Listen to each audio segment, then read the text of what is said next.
नमस्कार दोस्तों, आप सभी का मेरे YouTube चैनल पर हार्दिक स्वागत है। और आप लोगों ने राजस्थान नगर पालिका अधिनियम को लेकर 10 धाराएं पढ़ ली होंगी और आज अपन की धारा 11 से लेकर धारा 15 पर चर्चा करेंगे, ठीक है ना। और उम्मीद करता हूं कि धारा 10 तक आपने ढंग से सारे कंसेप्ट समझे होंगे, उनको याद किया होगा, ठीक है ना। धारा 10 तक आपको ये याद नहीं रखना कि कौन सी धारा में क्या लिखा है, ठीक है। ज़्यादा इस चीज़ पे ध्यान देना है कि धाराओं के अंदर क्या लिखा हुआ है, उपबंध में क्या बात लिखी हुई है, क्या क्या उपबंध होते हैं, इन्हीं को लेकर क्यों सुनाएंगे। धाराओं से बहुत कम क्यों सुनाएंगे, 2 या 3 क्वेश्चन मैक्सिमम पूछे जा सकते हैं। तो धाराओं को याद करने की ज़्यादा टेंशन मत लेना। हो सकेगा तो 20 धाराएँ या 30 धाराएँ कंप्लीट हो जाने के बाद में अपन एक वीडियो रख लेंगे और उस वीडियो के माध्यम से आपको ट्रिक के हिसाब से धाराएँ याद करवा दी जाएगी। तो आप उस चीज़ को लेकर टेंशन में मत रहो कि धाराएँ याद हो रही है नहीं हो रही। आपको इतना ध्यान में रखना है कि धाराओं में लिखा हुआ क्या है, सारे उपबंध आपके ढंग से समझ में आने चाहिए, ठीक है ना। तो अब आज है ना, धारा 11 से लेकर 15 तक चर्चा करेंगे। और ये 500 धाराएँ बहुत ही आसान धाराएँ हैं, इसमें कोई ज़्यादा मुश्किल वाली बात नहीं है। धारा 13 को थोड़ी सी लंबी लैंग्वेज में लिखा गया है, पर उसमें ऐसा कुछ नहीं है कि जो समझ में ना आए। धारा 11 के अंदर क्या लिखा हुआ है कि नगर पालिका हेतु निर्वाचन, कि नगर पालिका के लिए निर्वाचन, अपने वार्डों का उदाहरण पढ़ा था, तो वार्ड से सदस्य निर्वाचित होकर आते हैं, तो वो निर्वाचन की कब करवाया जाएगा और कौन करवाएगा, वो चीज़ इसमें लिखी हुई है कि निर्वाचन कौन करवाएगा और कब करवाएगा। 2 बातें लिखी हुई है धारा 11 के अंदर कि नगर पालिका हेतु निर्वाचन, उसके अंदर 2 बातें हैं। पहली बात क्या है, निर्वाचन कौन करवाएगा। दूसरी बात क्या है, निर्वाचन कब करवाएगा, ठीक है ना। 2 पॉइंट है। तो पहले पॉइंट का उत्तर ये है कि राज्य निर्वाचन आयोग नगर पालिका के लिए निर्वाचन करवाएगा, और दूसरी बात यह है निर्वाचन कब करवाएगा। इस पॉइंट पे भी बात करेंगे अपन। अब देखो, 74वें संविधान संशोधन में आपने पढ़ा भी होगा कि राज्य निर्वाचन आयोग जो है वो पंचायती राज और नगरीय शासन के चुनाव परफॉर्म करवाता है। तो यहाँ पे वही बात लिखी हुई है, कोई नई बात नहीं है यहाँ पे, कि राज्य निर्वाचन आयोग निर्वाचक नामावली तैयार करता है, निर्वाचनों का संचालन करता है, उसका अधीक्षण यानी सुपरविजन करता है, निर्देशन यानी डायरेक्शन करता है, और कंट्रोल करता है यानी नियंत्रण करता है। ये बात लिखी हुई है। अच्छा, ये सारा काम करवाने के लिए राज्य निर्वाचन आयोग को क्या चाहिएगा, स्टाफ चाहिएगा। वो स्टाफ कौन अवेलेबल करवाता है, राज्य सरकार। कौन अवेलेबल करवाता है, राज्य सरकार। तो हिंदी में लिखा हुआ है कर्मचारी वृंद, इसका इंग्लिश में मतलब होता है स्टाफ। तो ये जो कर्मचारी वृंद है वो उपलब्ध करवाएगी राज्य सरकार। तो पहली बात तो नगर पालिका हेतु निर्वाचन करवाएगा कौन, राज्य निर्वाचन आयोग करवाएगा, पहली बात होगी। अब निर्वाचन कब होगा, निर्वाचन होगा नगर पालिका अवधि समाप्त होने से पूर्व, ये लिखा हुआ है। अच्छा, धारा 7 के अंदर अपने पढ़ा था कि पदावधि क्या रहेगी नगर पालिका की, यानी नगर पालिका का कार्यकाल क्या रहेगा। उसमें नगर पालिका अपने पढ़ा था प्रथम बैठक जो होती है उस तारीख से 5 वर्ष तक उसका कार्यकाल रहेगा। तो 5 वर्ष कंप्लीट होने से पहले चुनाव कंप्लीट होने चाहिए। तो नगर पालिका जो अवधि है 5 साल की, उसके समाप्त होने से पूर्व निर्वाचन होने चाहिए। पहली बात तो ये लिखी हुई है। अब मान लो कोई नगर पालिका पूरे समय के लिए अपने अस्तित्व में नहीं रहती है, उसका पहले अगर विघटन हो जाता है, माना नगर पालिका पहले विघटित हो जाती है, नगर पालिका पहले विघटित हो जाती है, तो उसके चुनाव 6 महीने में करवाने होंगे। तो निर्वाचन कितने महीने में करवाने होंगे, 6 महीने में करवाने होंगे। अपने धारा 7 में भी पढ़ा था कि नगर पालिका का पहले विघटन हो जाता है तो शेष समय के लिए चुनाव होते हैं। मान लो कोई नगर पालिका तीसरे वर्ष विघटित हो जाती है, तीसरे वर्ष जब विघटित होती है तो अगले 2 साल के लिए उसमें चुनाव करवाए जाएंगे और नई नगर पालिका गठित की जाएगी। ये चीज़ अपने वहाँ पर भी पढ़ी थी, तो कोई नई बात नहीं है इसमें कि माना नगर पालिका पहले विघटित हो जाती है तो 6 महीने के अंदर उनके चुनाव करवाने होंगे। अच्छा, अब ये मान लो कि विघटन के बाद में मान लो 6 महीने ही शेष बचे हैं। जिस तरह से अपन पढ़ रहे थे कि कोई नगर पालिका जब विघटित होती है, मान लो 3 वर्ष के बाद विघटित होती है, तो अब इसके पास कितने वर्ष है, 2 वर्ष इसके पास टाइम बचा हुआ है, तो नए निर्वाचन करवाने पड़ेंगे। अच्छा, निर्वाचन करवाएंगे वो 6 महीने के अंदर करवाने होंगे। पहली बात तो ये है। अब मान लो ये 3 वर्ष में विघटित नहीं हो रही, 4.5 साल में विघटित हो रही है, यानी 6 महीने ही शेष रहे हैं चुनाव के लिए, 6 महीने ही शेष रहे हैं। तो उस दौरान अगर वो विघटित हो जाती है तो 6 महीने के लिए नए निर्वाचन करवाने की आवश्यकता नहीं है। जो सारे नगर पालिकाओं के आगे चुनाव होंगे उसके साथ ही उस संबंधित नगर पालिका का चुनाव हो जाएगा। तो ये बात इसमें लिखी हुई है। क्या क्या बात है धारा 11 में, नगर पालिका के लिए निर्वाचन कौन करवाएगा, कब करवाएगा, बस राज्य निर्वाचन आयोग करवाएगा, और कब करवाएगा ये चीज़ इसमें लिखी हुई है कि नगर पालिका की अवधि समाप्त होने से पूर्व वो चुनाव हो जाने चाहिए। और मान लो बीच में कोई नगर पालिका विघटित हो जाती है तो 6 महीने के अंदर अंदर चुनाव करवा दो जी। अगर मान लो कोई नगर पालिका विघटित होती है और उसका कार्यकाल कंप्लीट होने में सिर्फ और सिर्फ 6 महीने का ही टाइम रहा है तो नए निर्वाचन नहीं करवाए जाएंगे। आगे आने वाले चुनाव में साथ में उनके निर्वाचन होगा। ठीक है जी, ये धारा 11 के बारे में बात थी। अब धारा 12 के बारे में चर्चा करते हैं। देखना, धारा 12 बिल्कुल ईजी सी धारा है कि राज्य निर्वाचन आयोग के कृत्यों का प्रत्यायोजन। पहले तो इसमें प्रत्यायोजन का मतलब समझो क्या होता है। इंग्लिश में कहते हैं इसको डेलीगेशन। इसका मतलब होता है किसी उच्च अधिकारी द्वारा अधीनस्थ अधिकारी को अधिकारिता प्रदान करना। कोई उच्च अधिकारी है, उसके नीचे कोई अधिकारी है, जो अपने काम हैं, जो अपने करते हैं उच्च अधिकारी के, वो नीचे वाले को सौंप देगा। तो इसका मतलब सीधा सीधा अगर समझो, प्रत्यायोजन का मतलब होता है सौंपना या सुपुर्द करना। अब देखना कौन सौंप रहा है, किसको सौंप रहा है, वो चीज़ देखनी है कि राज्य निर्वाचन आयोग की करते कौन सौंप रहा है, राज्य निर्वाचन आयोग सौंप रहा है। किसको सौंपेगा, इन दो में से एक जने को सौंपा जाएगा। देखना अपने करते सारे जो काम है राज्य निर्वाचन आयोग के, जो चुनाव से रिलेटेड जितने भी काम हैं, वो काम राज्य निर्वाचन आयोग उनका प्रत्यायोजन करेगा, उनका डेलीगेशन करेगा। किसको करेगा, या तो उप निर्वाचन आयुक्त को करेगा। किसको करेगा, या तो उप निर्वाचन आयुक्त को करेगा। अब राजस्थान में उप निर्वाचन आयुक्त नहीं है तो वो अगर नहीं हो, यदि हो तो उप निर्वाचन आयुक्त को करवा देगा, अगर नहीं है तो स्टेट इलेक्शन कमीशन का जो सचिव होता है ना, राज्य निर्वाचन आयोग का जो सचिव है, उसको डेलीगेशन वो कर दिया जाएगा। तो पहली चीज़ तो यहाँ पे डेलीगेशन यानी प्रत्यायोजन को समझना होता क्या है कि अब जो संस्था है ऊपर वाली या जो अधिकारी है ऊपर वाला, वो अपने अधीनस्थ अधिकारियों को अपने काम सौंप देगा।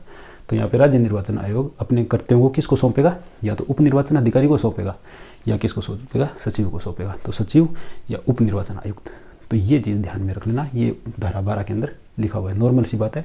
इसके साथ ही ऐड ये किया हुआ है, ये जो उप निर्वाचन आयुक्त है और ये जो सचिव है, SEC का जो सचिव है, ये दोनों किसके अधीन रहते हुए काम करेंगे, नगर पालिका अधिनियम 2009 में जो उपबंध दिए हुए हैं उनके अधीन तो रहेंगे ही।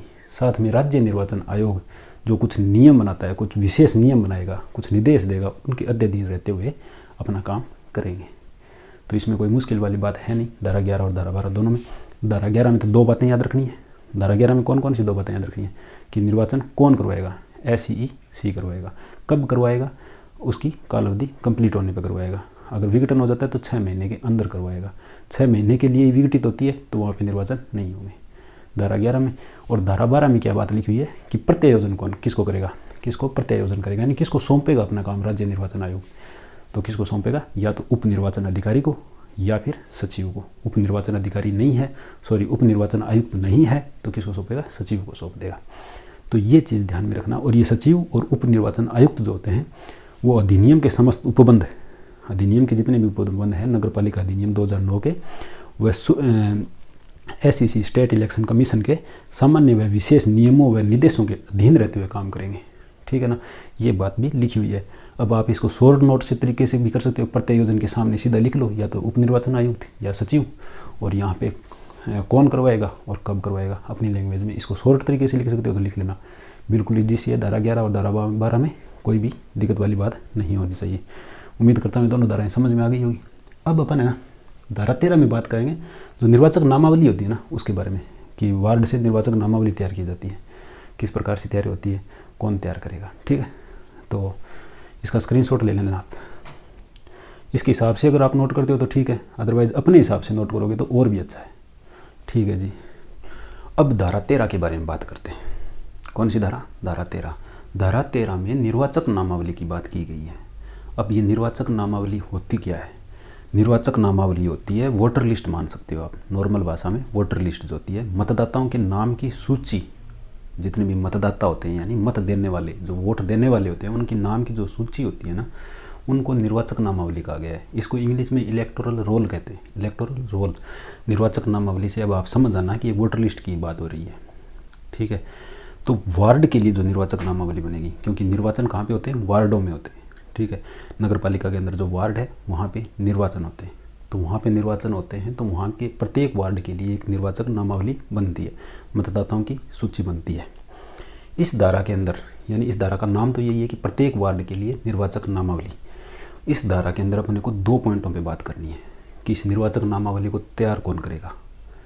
निर्वाचक नामावली तैयार कौन करेगा। दूसरी बात, इस मतदाता सूची के अंदर कौन कौन से मतदाताओं का नाम होगा, यानी वार्ड के अंदर जितने लोग निवास करते हैं क्या सबका उसमें नाम होगा, या फिलहाल जो रह रहे हैं उसके अंदर, टोटल जो रह रहे हैं उसके अंदर जिस वार्ड में जितनी जनसंख्या रह रही है क्या सबका नाम मतदाता सूची में होगा, किन किन का नाम सूची में होगा, यानी वो उस सूची के लिए मतलब नाम आने के लिए क्या क्या दायरा होगा, उस चीज़ की बात अपन करेंगे। ठीक है, 2 पॉइंटों में बात करेंगे कि उसमें नाम किस किस का होगा और इस निर्वाचक नामावली को तैयार कौन करेगा। ठीक है ना। तो पहला पॉइंट देखते हैं कि इसमें स्टाफ कौन कौन सा लगेगा, निर्वाचक नामावली को तैयार करेगा कौन, उसके लिए कौन सा स्टाफ लगेगा। देखते हैं, पहला इसमें लिखा है निर्वाचक रजिस्ट्रीकरण अधिकारी। निर्वाचक रजिस्ट्रीकरण अधिकारी यानी निर्वाचकों का नाम रजिस्टर करने का जो अधिकारी होता है ना वो। ठीक है, दूसरा इसमें है सहायक निर्वाचन रजिस्ट्रीकरण अधिकारी। सहायक निर्वाचन रजिस्ट्रीकरण अधिकारी दूसरा ये होता है जो इसकी सहायता के लिए यहाँ पे नियुक्त होता है। तीसरा होता है नामावली की तैयारी और पुनरीक्षण हेतु। नामावली की पूरी तैयारी और उसका पुनरीक्षण मतलब उसको फिर से देखना, उसकी जांच पड़ताल करना, कहीं से कोई गलती नहीं है उसमें सुधार करना। हो सकता है उसमें कोई गलती हो तो उसको फिर से सुधार किया जाता है, यानी इसको बोलते हैं प्रूफ रीडिंग की जाती है। निर्वाचक नामावली तैयार हो जाती है, उसकी प्रूफ रीडिंग के लिए कुछ व्यक्ति नियोजित किए जाते हैं। ठीक है, ये 3 प्रकार के अधिकारी इसमें रहते हैं। पहला जो होता है निर्वाचक रजिस्ट्रीकरण अधिकारी, ये जो होता है राज्य निर्वाचन आयोग द्वारा मनोनीत किया जाता है। राज्य निर्वाचन आयोग द्वारा इसको मनोनीत किया जाता है। राज्य सरकार से परामर्श के बाद में राज्य सरकार से परामर्श लिया जाता है और फिर राज्य निर्वाचन आयोग इसको मनोनीत करता है, इसका नाम निर्दिष्ट करता है या फिर नॉमिनेट करता है। ठीक है। अच्छा, सहायक निर्वाचन रजिस्ट्रीकरण जो अधिकारी होता है, अच्छा ये जो है ना निर्वाचक रजिस्ट्रीकरण अधिकारी राज्य सरकार का भी कोई आदमी हो सकता है या कोई लोकल अथॉरिटी जो होती है, स्थानीय प्राधिकरण जो होता है उसका कोई अधिकारी हो सकता है। दूसरी बात देखते हैं सहायक निर्वाचन रजिस्ट्रीकरण अधिकारी जिनको इनकी सहायता के लिए यहाँ पे नियुक्त किया जाता है। इसको भी कौन नियुक्त करेगा, इसको भी स्टेट इलेक्शन कमीशन नियुक्त करता है, राज्य निर्वाचन आयोग इसको नियुक्त करता है। तीसरा है नामावली की तैयारी पुनरीक्षण हेतु नियोजित व्यक्ति। इन व्यक्तियों को कौन नियोजित करेगा, इन व्यक्तियों को करेगा निर्वाचक रजिस्ट्रीकरण अधिकारी। निर्वाचक रजिस्ट्रीकरण अधिकारी जो होता है वो इनको अपनी खुद के सहायता के लिए, खुद को मतलब इसमें मतलब प्रूफ रीडिंग वगैरह में सहायता मिल सके, निर्वाचक नामावलियों को तैयार करने में सहायता मिल सके, उसके लिए खुद के हिसाब से जो खुद को ठीक लगता है उनको यहाँ पे नियोजित करेगा। ठीक है, इनकी संख्या के बारे में एक या एक से अधिक आदमी वगैरह लिखा हुआ है, तो आप ध्यान में रख लेना। 3 प्रकार का स्टाफ चाहिए होता है निर्वाचक नामावली तैयार करने में। सबसे ऊपर कौन होता है, निर्वाचक रजिस्ट्रीकरण अधिकारी, इनके अंडर ये अधिकारी काम करते हैं। तो ठीक है, उम्मीद करता हूँ कि स्टाफ वाला पोर्शन आपके समझ में आ गया होगा। ये समझ में आ गया होगा कि जो मतदाता सूची अपनी तैयार की जाती है, मतदाता सूची जो तैयार की जाती है उसको तैयार करता कौन है। ठीक है, SEC स्टेट इलेक्शन कमीशन के द्वारा मनोनीत निर्वाचन रजिस्ट्रीकरण अधिकारी होता है, उसके नीचे सहायक निर्वाचन रजिस्ट्रीकरण अधिकारी होता है, उसके नीचे कुछ नियोजित व्यक्ति होते हैं जो प्रूफ रीडिंग का काम करते हैं। तो ये 3 पॉइंटों से याद रख लेना भाई इसको। अब देखते हैं अपन निर्वाचक नामावली में रजिस्ट्रीकृत होने हेतु हकदार। अब निर्वाचक नामावली यानी मतदाता सूची में नाम लिख लेंगे, मतदाता सूची में नाम किस किस का आएगा, उसके लिए कौन कौन हकदार है। यहाँ पे हकदार शब्द इसलिए लिखा होता है कि मतदान डालने का हक सभी का होता है, मतदान करने के लिए हक दिया होता है, अपने को अधिकार होता है, उसका अधिकार होता है, हक होता है, इसलिए यहाँ पे हकदार लिखा हुआ है। तो इसके लिए कौन कौन हकदार होंगे, जो वोट डालने के लिए जा सकेंगे वही तो इस निर्वाचक मतलब इस मतदाता सूची में रजिस्ट्रीकृत होने के लिए वो हकदार होंगे। देखना, निर्वाचक नामावली में रजिस्ट्रीकृत होने के लिए हकदार, तो इसमें हकदार कौन होंगे। पहला पॉइंट तो इसमें ये है कि वह हकदार होगा जो 18 वर्ष कंप्लीट कर चुका है। अपन भी देखते हैं अपनी जो वोटर ID कार्ड बनता है वो 18 साल के बाद में बनता है। जब अपन 18 साल कंप्लीट कर लेते हैं उसके बाद में अपने पास वोटर ID कार्ड होता है। वोटर ID कार्ड होने का मतलब यही होता है कि आप वोट देने जा सकते हो, आपको वोट देने का हक है, मत देने का अधिकार है। ठीक है, तो वो 18 वर्ष कंप्लीट की हुई होनी चाहिए। अच्छा, 18 वर्ष को कैलकुलेट कब से करोगे, यानी कैलकुलेट कब से की जाएगी वो, तो वो की जाएगी अर्हता की तारीख जो कैलकुलेट की जाएगी वो की जाएगी उस वर्ष का मतलब है जिस वर्ष वो निर्वाचक नामावली तैयार की जा रही है ना, उस वर्ष 1 जनवरी से उसको कैलकुलेट किया जाएगा। अर्हता की तारीख को कब से कैलकुलेट किया जाएगा, जिस वर्ष निर्वाचक नामावली तैयार की जा रही है, मतदाता सूची तैयार की जा रही है, नाम रजिस्टर किए जा रहे हैं, उस वर्ष 1 जनवरी से आपकी एज कैलकुलेट की जाएगी। ठीक है ना, तो ये पॉइंट समझ में आ गया होगा, यानी 18 वर्ष कंप्लीट होने चाहिए, मोटा मोटी बात यही है। दूसरी बात यह है कि उस वार्ड का निवासी होना चाहिए। तो सीधी सी बात है, ये तो आप भी जानते हो कि उस वार्ड का निवासी होगा तभी उसको मत देने का, वहाँ पे मतदान करने का हक होगा, तभी उसका नाम वोटर लिस्ट में आएगा, निर्वाचक नामावली में आएगा। तो इसमें कोई मोटी बात समझने वाली है नहीं। यानी रजिस्ट्रीकृत होने के लिए हकदार कौन कौन होगा, वो इससे 2 पॉइंट रिलेटेड लिखे हुए हैं। अच्छा, इस धारा 13 के अंदर लंबा चौड़ा इस निवासी वाले पॉइंट को लेकर इसका स्पष्टीकरण दिया गया है। एक पूरे पेज के अंदर 6-7 पॉइंटों के अंदर स्पष्टीकरण दिया गया है। तो वो स्पष्टीकरण अपन एक एग्जाम्पल के द्वारा समझ लेते हैं, ठीक है ना। तो जिससे आपके आसानी से समझ में आएगा। उसके बाद में एक बार आप ढंग से पढ़ लेना तो आपके समझ में आ जाएगा, कुछ उसमें रहेगा नहीं फालतू में। मतलब उसको ऐसे नहीं है कि रटना है, उसको आप नॉर्मली अगर नॉर्मल से सोचोगे तब भी आप उसको समझ जाओगे, और उसमें कोई क्वेश्चन आने की जो संभावना होगी वो गलत होने की संभावना जो होगी वो नहीं रहेगी। तो आप उसको ढंग से एक बार सोच समझ के पढ़ लेना। एक उदाहरण के द्वारा आप अभी समझ लो, ठीक है। मान लो चंदू नाम का एक आदमी एक नगर पालिका में रह रहा है। कौन? चंदू नाम का आदमी है, वो एक्स नगर पालिका में रह रहा है। ये एक्स नगर पालिका है, उसमें एक्स वार्ड है। क्या है? वार्ड एक्स है। क्या है? वार्ड एक्स है। यहाँ पे कौन रह रहा है? चंदू नाम का आदमी रह रहा है, ठीक है जी। वो यहाँ पे निवास करता है। अब मान लो एक दूसरी नगर पालिका है या उसी नगर पालिका का कोई दूसरा वार्ड है, ये दूसरा वार्ड है, ये है वार्ड वाई, ठीक है। अब ये देखना जी कि जो चंदू है किसी काम के उद्देश्य से वाई वार्ड में जा सकता है। वो लंबे टाइम के लिए भी जा सकता है, कम टाइम के लिए भी जा सकता है, यहाँ से अनुपस्थित हो सकता है और यहाँ पे उपस्थित हो सकता है किसी कारणवश कोई भी काम से। तो मान लो ये कोई काम के लिए, वो काम कुछ भी हो सकता है। जिस तरह से आपके उपबंधों में लिखा हुआ मिलेगा कि वो यहाँ पे कोई कब्जा करने के लिए चला गया है, कोई कारागार में रह रहा है, या कोई हॉस्टल में रह रहा है, या कोई काम करने के लिए रह रहा है, कोई व्यवसाय करने के लिए रह रहा है, किसी भी कारणवश वो यहाँ पे चला गया है, लंबे टाइम से यहाँ पे अनुपस्थित है और यहाँ पे उपस्थित है। तो क्या इस स्थिति के अंदर चंदू को वाई वार्ड का निवासी थोड़ी माना जाएगा? तो क्या वाई वार्ड की जो निर्वाचक नामावली यानी मतदाता सूची वोटर लिस्ट तैयार होगी उसमें चंदू का नाम होगा क्या? ये अंडरस्टूड बात है। वो 5-7 उपबंध आप पढ़ लेना, पढ़ते ही आपके समझ में आ जाएगा। तो वो वाई जो वार्ड है उसकी निर्वाचक नामावली में उसका नाम नहीं आएगा।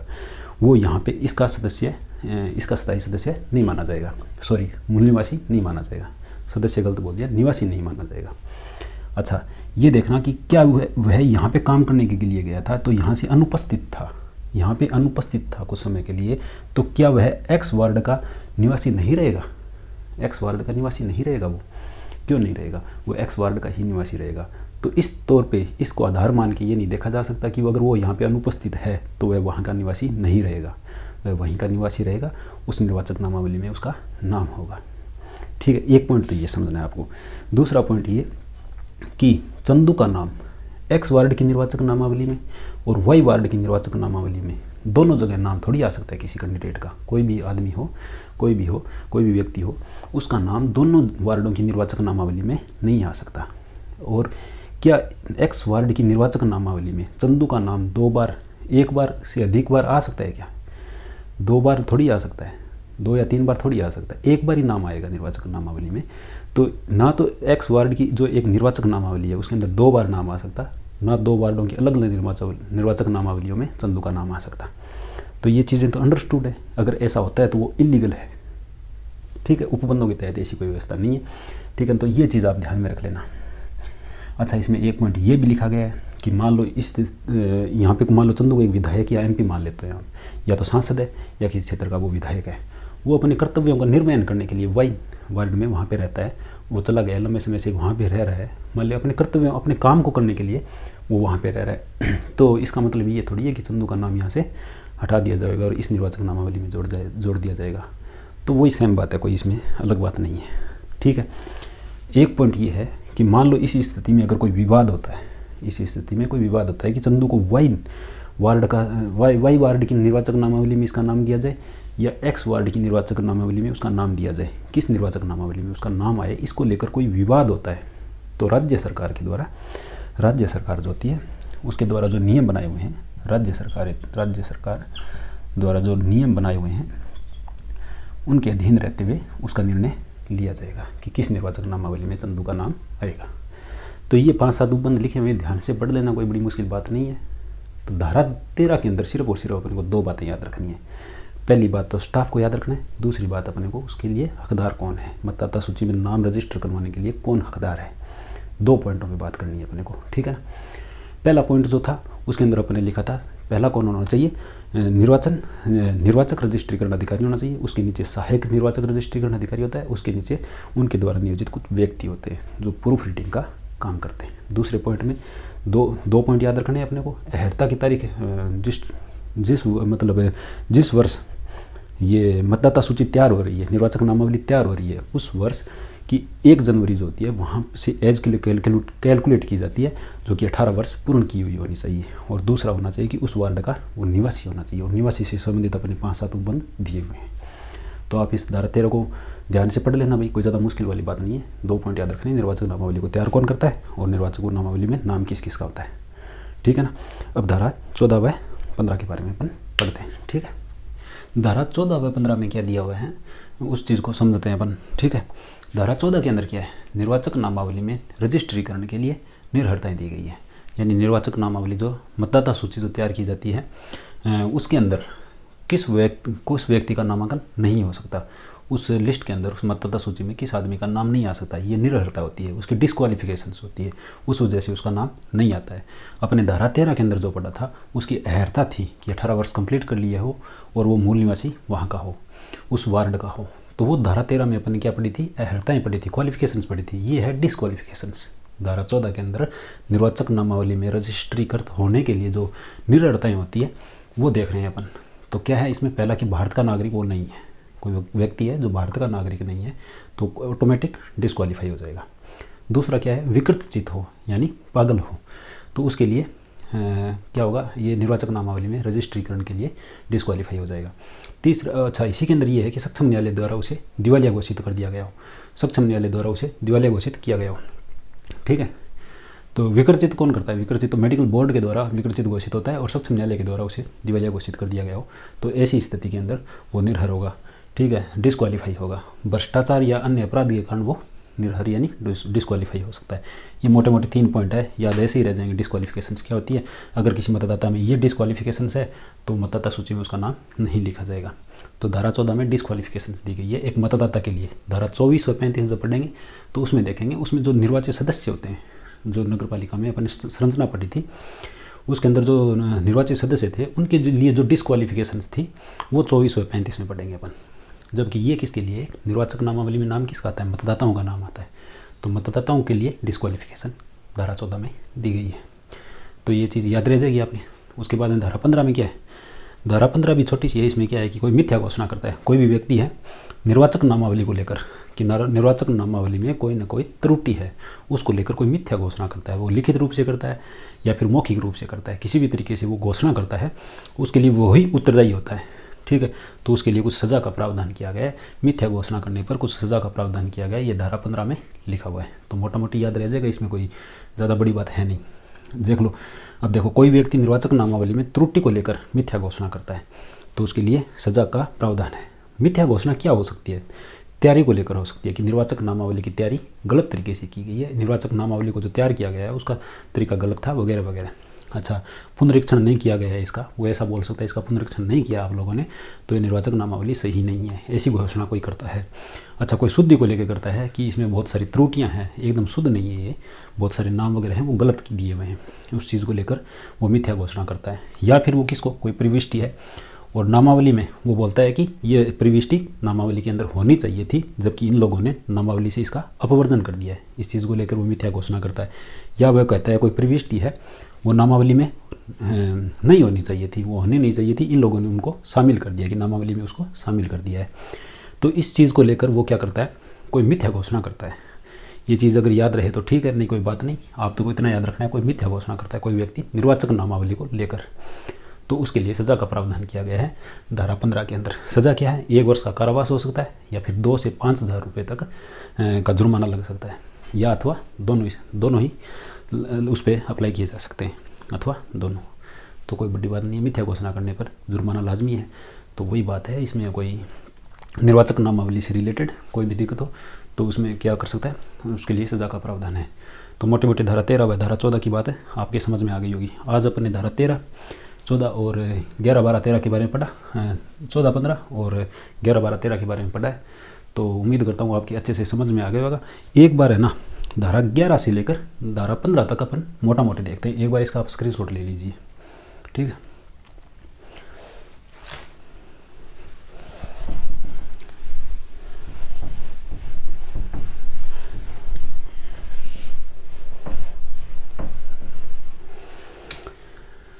अच्छा अपन अब देखते हैं।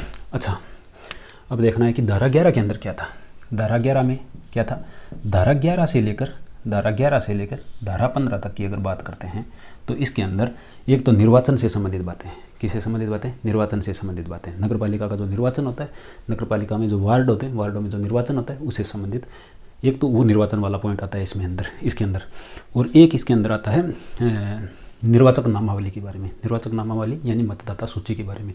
दो ही बातों की मोटा मोटी इर्द गिर्द 11 से 15 की धाराएं घूमती है। जिस तरह से धारा 11 के अंदर क्या दिया गया था, अपने कहा था कि नगर पालिका के लिए निर्वाचन की बात की गई थी। नगर पालिका के लिए निर्वाचन कौन करवाएगा, SEC, स्टेट इलेक्शन कमीशन करवाएगा। तो इसकी भी बात इसके अंदर की गई है धारा 11 से 15 तक। एक बात ये भी ध्यान में रखना कि निर्वाचन कौन करवाएगा, SEC करवाएगा। और साथ में क्या दी कि निर्वाचन कब करवाएगा, कि निर्वाचन कब करवाएगा, एक निर्वाचन कब करवाएगा। तो दो बातें इसमें थी कि कौन करवाएगा, कब करवाएगा। अच्छा ये थी। अच्छा उसके बाद में इस सुप्रीम कोर्ट के जो कृत्य थे उनका प्रत्यायोजन कौन करेगा, उनका कृत्यों का प्रत्यायोजन किसके द्वारा किया जाएगा। प्रत्यायोजन, ये नाम गलत लिख दिया है, ठीक है जो भी है। तो ये धारा 12 के अंदर आपने पढ़ा था, धारा 12 के अंदर पढ़ा था। अच्छा इसका प्रत्यायोजन किसने किया था, या तो उप निर्वाचन आयुक्त जो होता है, उप निर्वाचन आयुक्त जो होता है वो करता है, या फिर कौन करता है, जो SEC स्टेट इलेक्शन कमीशन का सचिव जो होता है ना वो इसका प्रत्यायोजन करता है। प्रत्यायोजन का मतलब वो डेलीगेशन का मतलब अपने में समझा था किसी उच्च अधिकारी द्वारा अपने अधीनस्थ अधिकारी को अपने काम को सुपुर्द कर देना, अधिकारिता दे देना, वो वगैरह अपने देखा था धारा 12 के अंदर। तो धारा 11 में क्या था, निर्वाचन के बारे में बात थी। निर्वाचन कब होगा, कौन करवाएगा, स्टेट इलेक्शन कमीशन करवाएगा। धारा 12 जो थी स्टेट इलेक्शन कमीशन के बारे में थी, उनके कृत्यों का जो प्रत्यायोजन है वो कौन करेगा, उप निर्वाचन आयुक्त करेगा या SEC का सचिव करेगा, स्टेट इलेक्शन कमीशन का सचिव करेगा। तो ये धारा 12 थी। अच्छा धारा 13 में फिर क्या थी, एक चीज़ तो होगी अपनी निर्वाचन वाली, दो ही पॉइंट आते हैं, एक तो निर्वाचन पॉइंट आता है, एक निर्वाचक नामावली की बात आती है। अब देखते हैं, एक आता है निर्वाचक नामावली का नाम, निर्वाचक नामावली। तो धारा 13 में अपने क्या पढ़ा था, निर्वाचक नामावली के बारे में पढ़ा था। निर्वाचक नामावली के बारे में किसमें पढ़ा था, धारा 13 के अंदर अपन निर्वाचक नामावली पढ़ी थी। अच्छा निर्वाचक नामावली में अपने इसमें के अंदर कितने पॉइंट पढ़े थे, निर्वाचक नामावली में अपने कितने पॉइंट पढ़े थे। अपन धारा 13 में निर्वाचक नामावली में क्या पढ़ा था कि नामावली को तैयार करने के लिए स्टाफ कौन सा चाहिएगा, कि स्टाफ में कौन कौन होंगे। तो अपने पढ़े थे 3 पॉइंट पढ़े थे उसके बारे में। एक तो निर्वाचक रजिस्ट्रीकरण अधिकारी होगा, सहायक निर्वाचक रजिस्ट्रीकरण अधिकारी होगा, और एक पढ़ा था कुछ नियोजित व्यक्ति होंगे जो कि निर्वाचक रजिस्ट्रीकरण अधिकारी द्वारा नियुक्त किया जाएगी। और इसके बाद में अपन इसमें पढ़ा था कि निर्वाचक नामावली में नाम आने के लिए वो हकदार कौन होंगे, हकदार वाली बात अपन इसमें पढ़ी थी। तो इसके अंदर अपन ने 2 पॉइंट पढ़े थे। तो धारा 13 में अपन ने 2 पॉइंट पढ़ी थी। और 14 में निर्हरताएं, ये जिस तरह से क्वालिफिकेशन थी 13 के अंदर, धारा 14 में क्या थी, धारा 14 के अंदर निर्हरताएं थी। क्या थी, निर्हरताएं। तो याद रह जाएगा भाई। और धारा 15 में मिथ्या घोषणा था ही, धारा 15 मिथ्या घोषणा, निर्वाचक नामावली को लेकर मिथ्या घोषणा। तो ये याद रखना। अपन को मोटी मोटी 2 बातें याद रख लिए, एक तो निर्वाचन और एक निर्वाचक नामावली। 2 पॉइंट याद रखने, धारा 11 से लेकर धारा 15 तक। निर्वाचन स्टेट इलेक्शन कमीशन करवाएगा, कब करवाएगा वो अपन ने धारा 11 के अंदर पढ़े थे 2 पॉइंट। उसके बाद में अपन ने 12 के अंदर पढ़ा था कि स्टेट इलेक्शन कमीशन के जो करते होते हैं उनका प्रत्यायोजन कौन करता है। तो 1 पॉइंट धारा 11 और धारा 12 में कंप्लीट हो जाता है। उसके बाद निर्वाचन की बात छोड़ देते हैं, उसके बाद अपन दूसरा पार्ट लेते हैं, निर्वाचक नामावली। निर्वाचक नामावली अपन ने 13 से स्टार्ट करी थी। पहला ये पॉइंट पढ़ा था कि निर्वाचक नामावली को तैयार करने के लिए स्टाफ कौन कौन सा होगा। अच्छा उसके लिए हकदार कौन कौन होंगे, रजिस्ट्रीकरण करवाने के लिए हकदार कौन कौन होगा, मैंने मतदाता सूची में नाम लिखवाने के लिए कौन कौन क्वालिफाई होगा। अच्छा निर्वाचक नामावली में जो निर्हरताएं थी वो पढ़ी थी, और निर्वाचक नामावली को लेकर कोई मिथ्या घोषणा करता है वो धारा 15 में पढ़ा था। उम्मीद करता हूँ कि 11 से लेकर 15 तक का मोटा मोटा खाका आपके तैयार हो गया होगा। आप इस तरीके से लिख लेना, चाहे कैसे भी आपके समझ में आता है वैसे याद करने की कोशिश कर लेना। बार बार करोगे तो याद हो जाएगी। धारा 11 से 15 तक दो चीज़ों की बात होती है। तो धारा 11 से लेकर धारा 15 तक आप याद कर लेना। और अब अपन नेक्स्ट क्लास में आगे की धाराएँ कवर करेंगे। ठीक है भाई, जय हिंद। सुनने के लिए धन्यवाद भाई।